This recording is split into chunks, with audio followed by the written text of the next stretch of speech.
Hello and welcome to the Flix Forum podcast, where each episode we go back and we look at a Netflix original film in the order of release. Today I'm jumping out of order with a special bonus episode. I feel like I've been doing these quite a bit lately, but today we have Netflix 2021 biographical musical drama Tick, Tick, Boom. It's directed by Lin-Manuel Miranda. It stars Andrew Garfield, Robin De Jesus, Alexandrea Shipp, Joshua Henry, Judith Light, and Vanessa Hudgens. I'm Jesse. I'm here by myself, and I'm very excited to talk to you about this musical, which has quite a bit of awards buzz heading into the award season, which is starting off very, very nicely. So, a Netflix film. We've got a couple of Netflix films coming out over the next couple of months that are possibly Oscar-worthy nominations, and obviously all the other awards that are involved as well. But this one, I'm going to start off with the Fast Flicks, where I do a quick summary about what this one's all about. And obviously, it's a musical,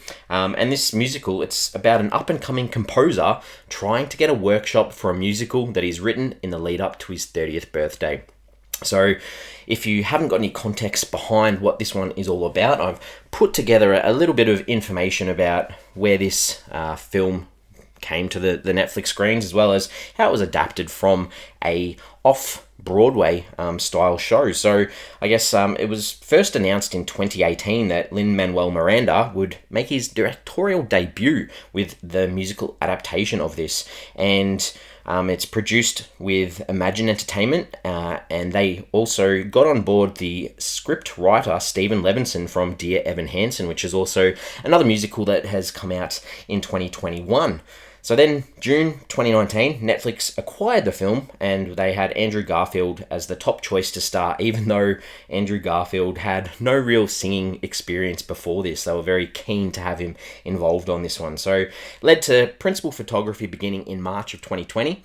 But obviously, as we've seen with a few films recently, the production had to shut down by April 2020 because of COVID-19. And it wasn't until October of 2020 that they were able to resume shooting, and then they managed to get everything they needed by November of 2020, and then obviously put together ready for a release at the AFI Fest, and a limited release around the world from the 10th of November before hitting Netflix on the 19th of November 2021 as a Netflix original. So a bit of a background, I guess, is the original Tick, Tick, Boom is a sort of a semi-autobiographical work that sort of derives from the life of Jonathan Larson, and the events described are partially fictionalized, and we'll see that when I talk a little bit further about the film later on. But while this film sort of affirms the John character and loosely on the original musical, it includes quite a bit of additional research, this version of it, done by the scriptwriter Levinson and Miranda.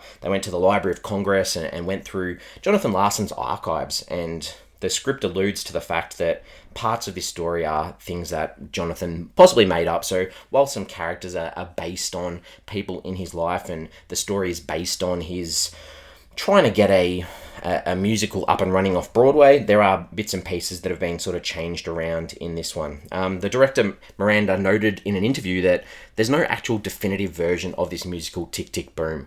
Larson worked on multiple versions of this show over the years, and it went under the title of a couple of different things, so 30/90, Boho Days, and then there was a 2001 script which was compiled by David Orban, and it included material cut from the last version of the script that he wrote. And I guess the thing, and I might put this out there now, a bit of a spoiler alert, if you wanted to check this out and have no further context behind it, so give us a pause now. But the film does deal with the idea in the opening scenes that Jonathan Larson tragically passed away only at the age of 35. So I guess it's an interesting story to tell, with him not being around, and this musical that's touched lots of people's lives, that it's really hard to get his actual input now. So there's lots of people that have worked on this, and originally he did conceive it as a one-man show, and in 2001, just to sort of tighten it up a bit, it was revised by the playwright David Orban as a 3-actor piece, and this film sort of uses that 3-actor idea and sort of expands upon that a little bit more, I guess, and obviously this being a show that's known across musical circles, this film does include a lot of Broadway actors as stars in this, and as I mentioned earlier, Andrew Garfield was the top choice because Miranda had seen Garfield playing on Broadway in a revival of the play Angels in America, and he felt this connection between the performance, so he really wanted to get him on board, and Garfield went through a lot of singing practice and rehearsals and training to get himself up for this role.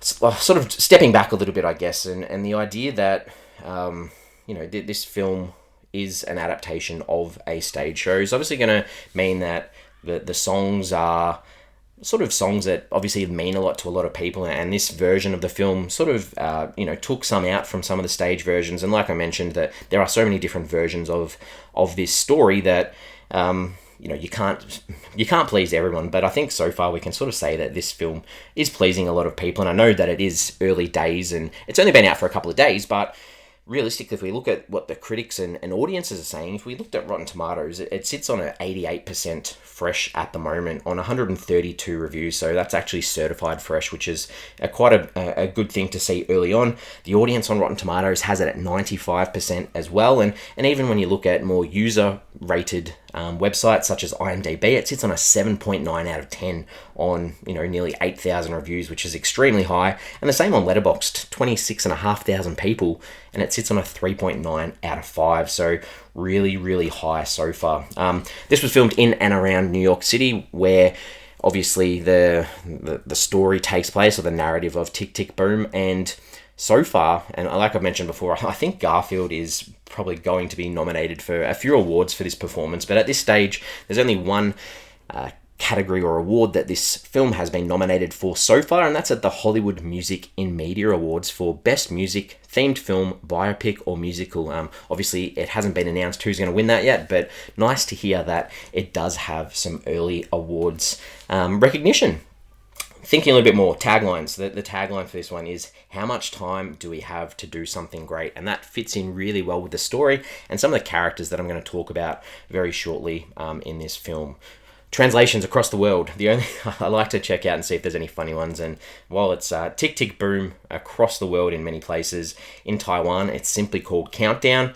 And in Japan, I thought this was interesting, it's called Chick Chick Boom, like a chicken, like Chick Chick. So it gave me a little bit of a giggle when I saw that one online.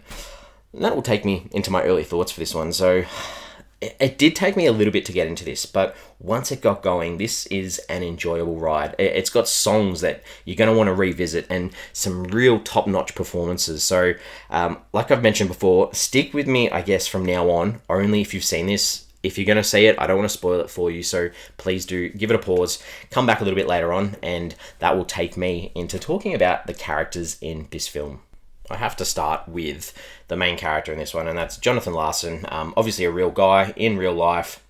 And this musical and this film is his point of view. Everything, like I mentioned before, is true. I mentioned this is a line of dialogue. Everything is true except the parts that Jonathan made up. So we need to take this with a grain of salt to exactly what happened, but the story still plays along quite nicely in that this is a character that struggles with creativity and the idea of coming up with this one last song to complete this musical piece that he's been spending years and years upon, and this idea sort of impacts on his relationship with his girlfriend and his best friend, and he doesn't look at those around him or what they're actually doing. His agent doesn't return his calls, and his co-workers struggling, and to him, and in the moment, everything in his life is a rush because he sees himself turning 30, and this impacts his ability to be successful. He looks at other people in the Broadway, scene, and he says, there's so many other people that have done bigger and better things, and not just Broadway, but, he talks about his parents and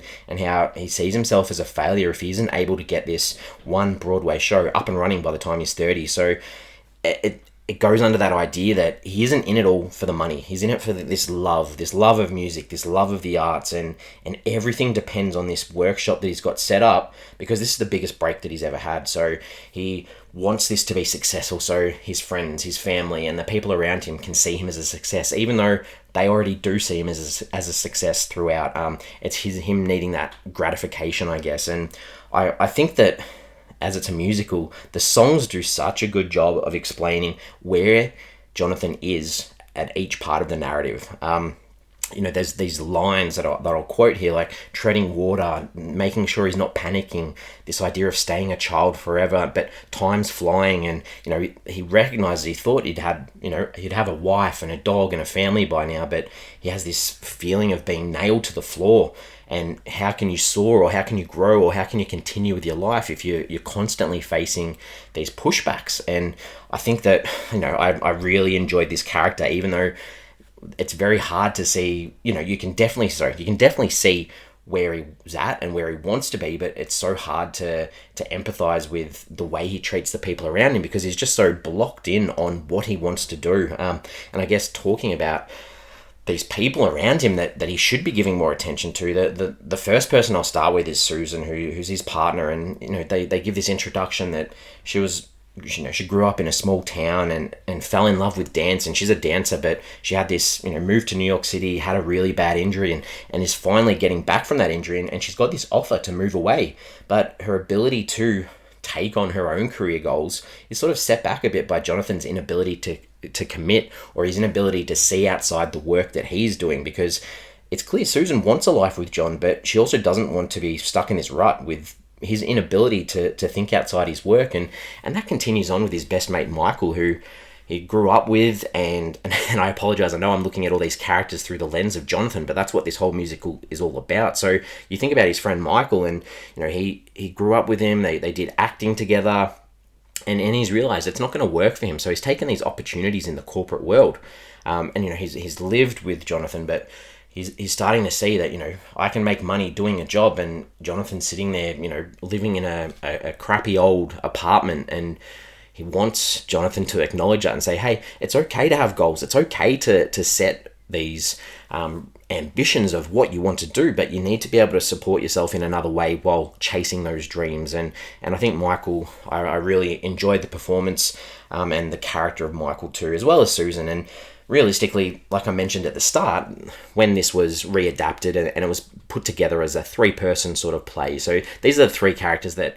you want to connect with the most, and the others that were added in all played an important role as well, and I'll just quickly touch on each of these. So Caressa, who's played by Vanessa Hudgens, sort of plays this role in Jonathan's musical, and has that not analogy, but almost part by part comparison with Susan and how she plays that role in Jonathan's life, and the same, you've got these other characters like Ira, who's the head of the musical theatre at Playwrights Horizons, and this is the only dude or the only guy or theatre person who offered to support John and put on the show. So it's nice to see that, as well as the other side where Stephen Sondheim has this cameo, I guess, played by Bradley Whitford, and Sondheim has a voiceover through a voice call as well, which is nice, and it's good to see this extra support that John needed when he was down and needed that little bit of extra push. And you look at this character in real life, and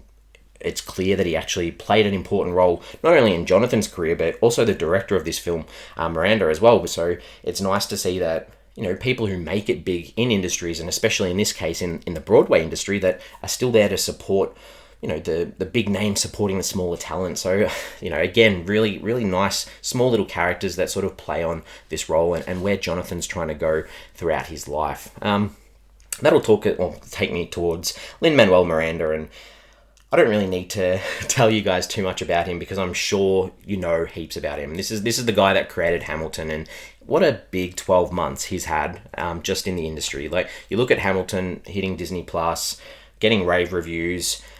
He released his own musical In the Heights earlier in the year, which was pretty well received. Then he got on board with a Sony animation picture Vivo, and he's got a new Disney one coming out too called Enchanto. So, I mean, what a huge year, and not just for Lin-Manuel Miranda, but what a big year for musicals too. We've got all the ones that I've mentioned, but we also had Dear Evan Hansen, which I wasn't necessarily a big fan of, but we've got West Side Story by Spielberg coming out at the end of the year as well, and this is a big year for musicals all around, including this film too.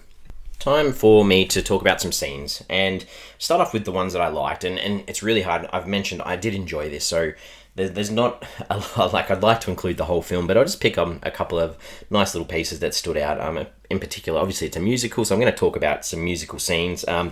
There's a scene in a diner, I think it's called Sunday, and this is like, if you're into big Broadway spectacles, this is as close to that as you're going to get on the screen. It was well done. The chorus got on board.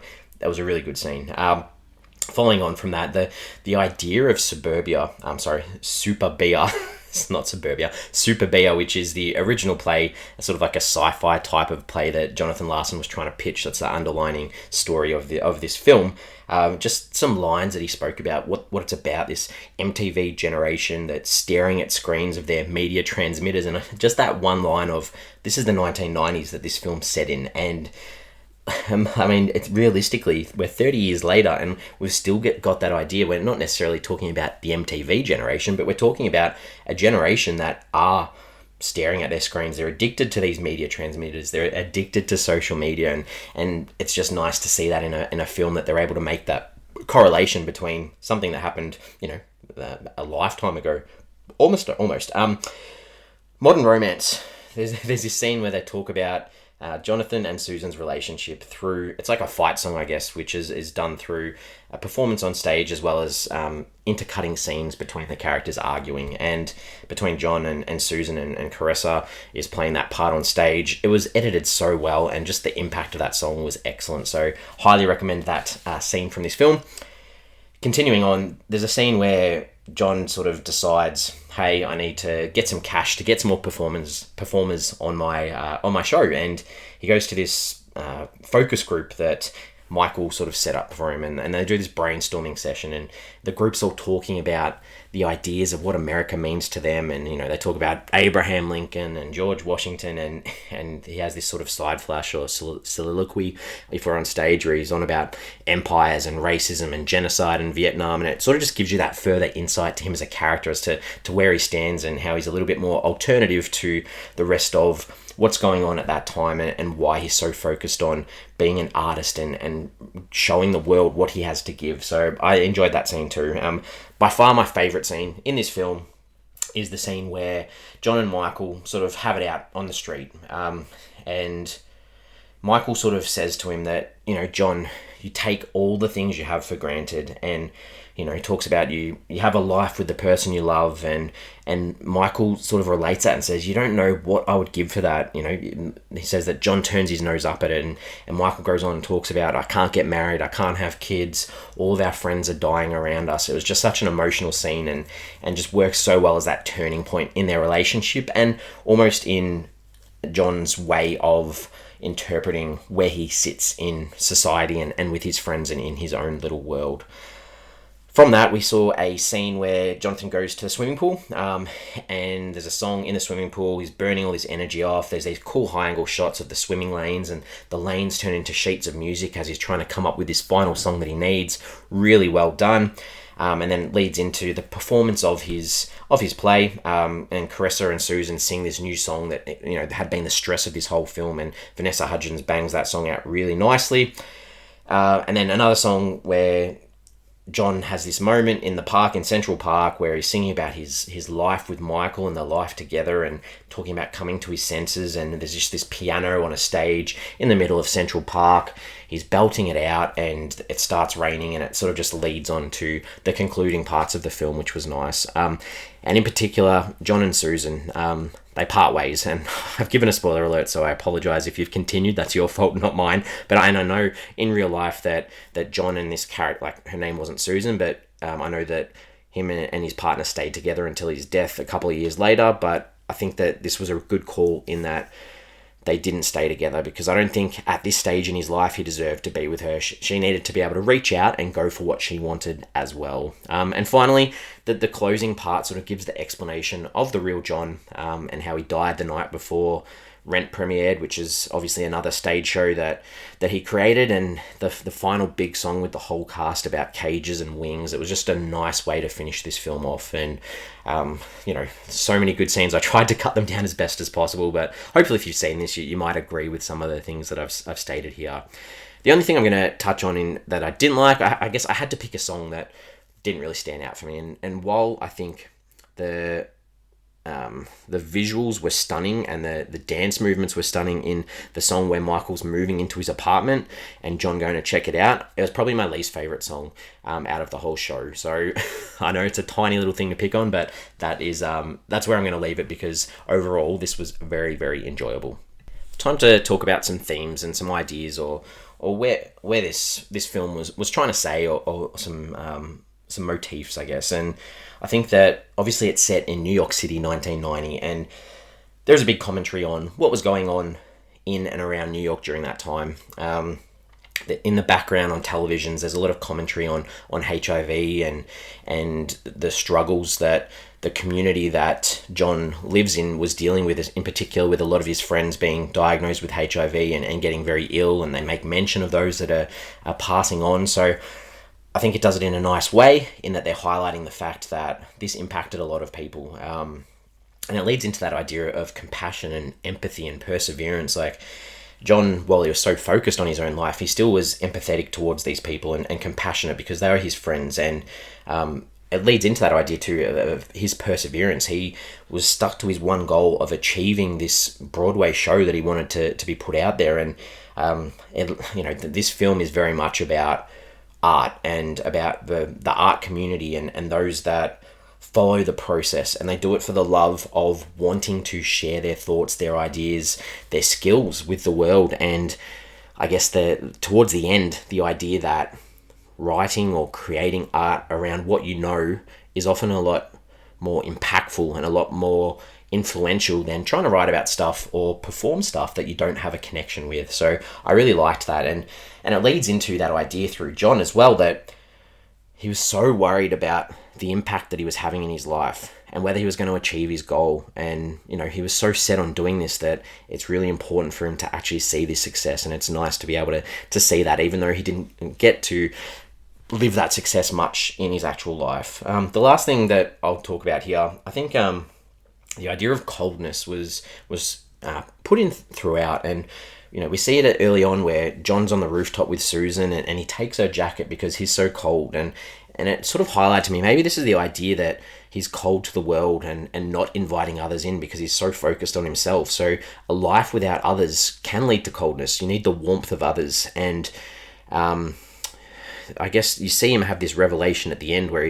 I mentioned in the scenes that I liked, he's in Central Park playing and the rain comes down, and after that he finally goes to Michael's place to get out of the cold and get warmth, and that sort of shows that development in this character, that he's there for others and willing to help others out. And I kind of like that, even though that wasn't purposely done. That's what I took from that anyway. And I guess some other things that I took away from this about this film is, like, I understand that this probably isn't going to be everyone's cup of tea. It's a very musical theatre film, but the storytelling is done so well.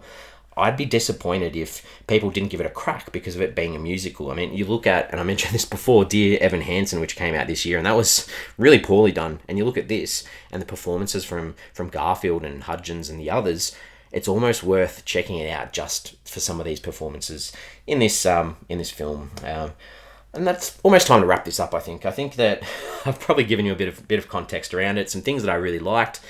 And I guess I really want to reach out and say, if you haven't seen this, give it a go, because this is one of the better pieces from a debut director that I've seen in a while. I mean, Miranda's been around for a while, but this is his first actual, solo directing credit. And you know that Miranda has such a presence in the musical world, and for him to be given the reins for this when he already had such a passion for it, it really comes through on the screen.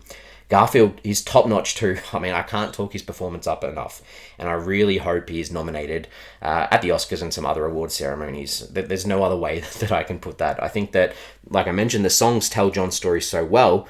The only thing that I can think of is West Side Story maybe coming out a little bit later in the year and stealing some of the limelight towards award season. But get on board this now, get into it, because I think it's going to be out and about come, I think the Oscars are in March 2022, so we've still got a couple of months to go. I'm giving this a 4.5 out of 5. This was excellent, so please do check it out if you can. We have social media. We've got Facebook, we've got Twitter, and we also have Instagram, and we're on there quite regularly with our posts. So if you can, give us a like, give us a follow, retweet us, whatever you can to give us some support. But the question that I just wanted to pop out there to those that have listened to this is, do you think that you have to be a musical theatre fan to enjoy this movie? Because I do like musicals. I have, quite like, especially the Disney classics that count as musicals. I love a song in a film. So I just want to know from others, has anyone seen this that doesn't like musicals that liked it? That's probably the question that I wanted to ask. So give us some feedback if you can. Give us a follow on Apple Podcast, on Spotify, wherever you can find good podcasts, you can find us. Give us a rating. A 5-star rating would be nice. It helps us in the charts and helps other people get on board with our show to hear what we're doing. So we will be back to normal episodes on Wednesday. We have a huge back catalogue too. So if there's a Netflix original film that you've seen, we've probably done an episode on it because I think we've got almost 180 episodes up there ready to listen to. So give us a search Flix Forum with whatever film you want and you might find us. So thank you for spending some time with me. I hope you've enjoyed my coverage on Tick Tick Boom. And if you haven't seen it, please do. I'll speak soon.